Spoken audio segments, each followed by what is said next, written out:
तेलंगाना जीती कांग्रेस पर सीएम बनेगा बीजेपी का। ओवैसी के शहर में योगी ने कैसे किया खेल, सुनकर कहेंगे वाह। एमपी, राजस्थान और छत्तीसगढ़ की जीत से ज्यादा तेलंगाना की जीत की कहानी है दिलचस्प। केसीआर की गाड़ी हुई खराब। शेर जैसी दहाड़ वाले एक नेता से इतना डरते हैं ओवैसी, सामने नहीं उतारा कोई कैंडिडेट। लोग कहते हैं दक्षिण का योगी। ओवैसी के शहर में योगी ने ऐसा क्या खेल किया कि बीजेपी को बम्पर जीत तो नहीं मिली, पर खुश होने की एक साथ कई वजह मिल गई। बीजेपी को तेलंगाना में एक ऐसा नेता मिल गया जिसने एक साथ मौजूदा और भावी दोनों मुख्यमंत्रियों को हरा दिया। ये नेता है कटिपल्ली वेंकट रमन रेड्डी, जो कामारेड्डी सीट से चुनावी मैदान में उतरे थे और इसी सीट से मुख्यमंत्री केसीआर और कांग्रेस प्रदेश अध्यक्ष रेवंत रेड्डी भी चुनावी मैदान में थे। लेकिन इन दोनों को कटिपल्ली ने मात दे दी। मतलब लोकसभा चुनाव 2024 में कटिपल्ली बीजेपी के लिए और बड़ा कमाल करने वाले हैं। तेलंगाना की जिन 8 सीटों पर बीजेपी ने जीत हासिल की है, वो सभी सीटें 2024 चुनाव के लिहाज से काफी अहम हैं। इसलिए बीजेपी इस जीत को सिर्फ 8 सीटों के नजरिए से नहीं, बल्कि एक बम्पर जीत के हिसाब से देख रही है, क्योंकि इसके पीछे कई बड़े कारण हैं।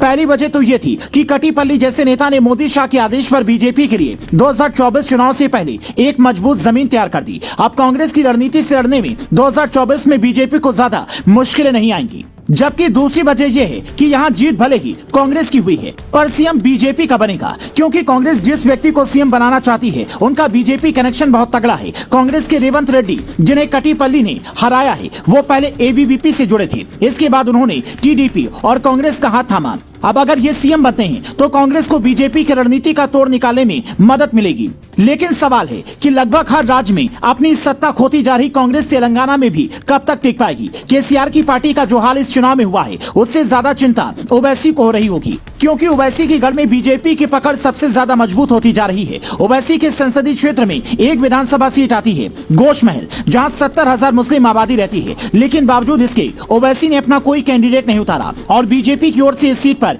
उम्मीदवार थे टी राजा सिंह, जिनके प्रचार के लिए खुद सीएम योगी भी पहुंचे थे। भगवा कपड़ों में दिखने वाली और अपने बयानों से सुर्खियों में रहने वाले टी राजा ने इस सीट पर बम्पर वोटों से जीत हासिल की। और बाद में पता चला कि ओवैसी ने यहां पर अपना कैंडिडेट इसलिए नहीं उतारा ताकि मुस्लिम वोट केसीआर की पार्टी बीआरएस को चला जाए और टी राजा हार जाए। लेकिन सियासी नफा नुकसान से ज्यादा कई लोग ये कहते हैं कि ओवैसी अपने गढ़ में टी राजा की मजबूत होती पकड़ देखकर डर रही हैं। यही डर केसीआर को भी तब लग रहा था जब बीजेपी ने केंद्रीय कार्यकारिणी की बैठक हैदराबाद में बुलाई थी। लेकिन तब ये पता नहीं था कि बीजेपी नहीं बल्कि कांग्रेस केसीआर की गाड़ी खराब करने की तैयारी कर चुकी है। केसीआर की पार्टी भारत राष्ट्र समिति का चुनाव चिन्ह वाहन है। इसीलिए एक बार शाह ने भी कहा था कि केसीआर की गाड़ी का स्टीयरिंग ओवैसी के पास है, अब इसे बदलना होगा। जनता ने इसे बदला तो जरूर, पर स्टीयरिंग इस बार कांग्रेस के हाथ में पकड़ा दी और बीजेपी को तेलंगाना में जीत के लिए अब 2028 का इंतजार करना होगा। तब तक शायद योगी प्रधानमंत्री की कुर्सी तक पहुंच जाएं और दक्षिण को टी राजा के रूप में नया योगी मिल जाए। हालांकि उससे पहले